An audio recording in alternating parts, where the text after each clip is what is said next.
हाँ भैया, हमारे यहाँ रिकॉर्डिंग स्टूडियो खगड़िया भदास से आज एक सुपर हिट दशहरा का सॉन्ग लाइव वीडियो दिखाएंगे सिंगर छोटे लाल प्यारे का, जो कि बहुत ही अच्छा सॉन्ग आया है और पहली बार इतना अच्छा सॉन्ग आया है कि आप लोग को अच्छा जरूर लगेगा। और ये साइकिल से बहुत दूर से चल के मेरे स्टूडियो में भरोसे के साथ गाने के लिए आए हैं। क्या कहता है, समस्तीपुर से साइकिल से चल के आए हैं गाने के लिए। और आप लोग इसके ऊपर दुलार प्यार अपना आशीर्वाद बनाए रखें। और छोटे लाल और विकलांग है और आप लोग इनको सपोर्ट करें और ताकि एक से एक गाना आप लोग के बीच लाते रहे।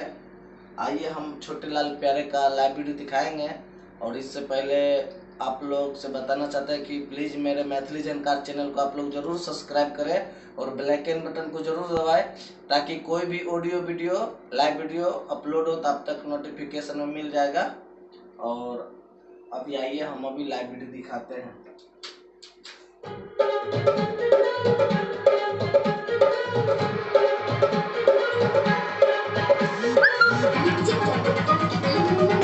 तो मोबाइल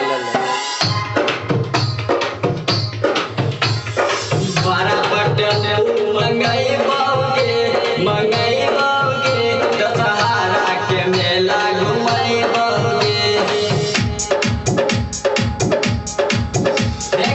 भाड़ा पर टेम्पू मंगैबोगे,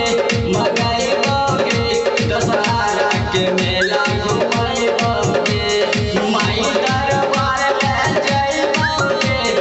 जइबोगे, माई दरबार ले जइबोगे, खेसरिया के भजन सुनैबोगे, भाड़ा पर टेम्पू मंगैबोगे, दशहरा के मेला घुमैबोगे।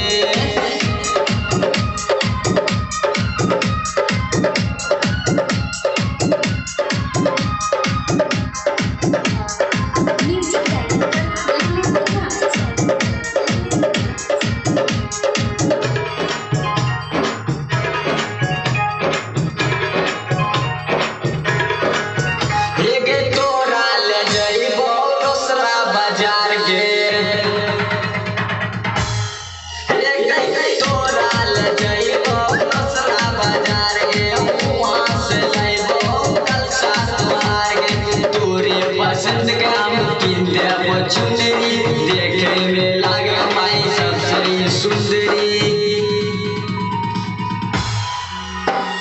जिला बेगूसराय ले जइबोगे, दशहरा के मेला घुमैबोगे, भाड़ा पर टेम्पू मंगैबोगे,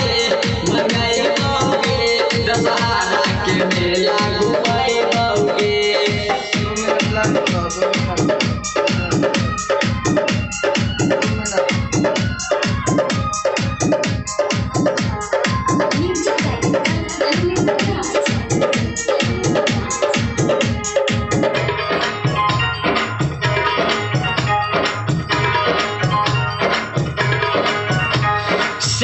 लागे छे माई के देखे में बबाल गे,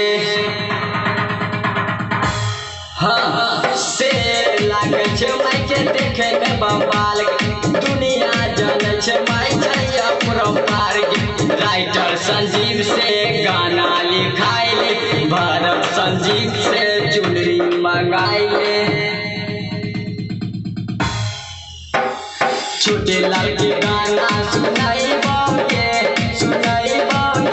दशहरा के मेला घुमैबोगे, भाड़ा पर टेम्पू मंगैबोगे, दशहरा के मेला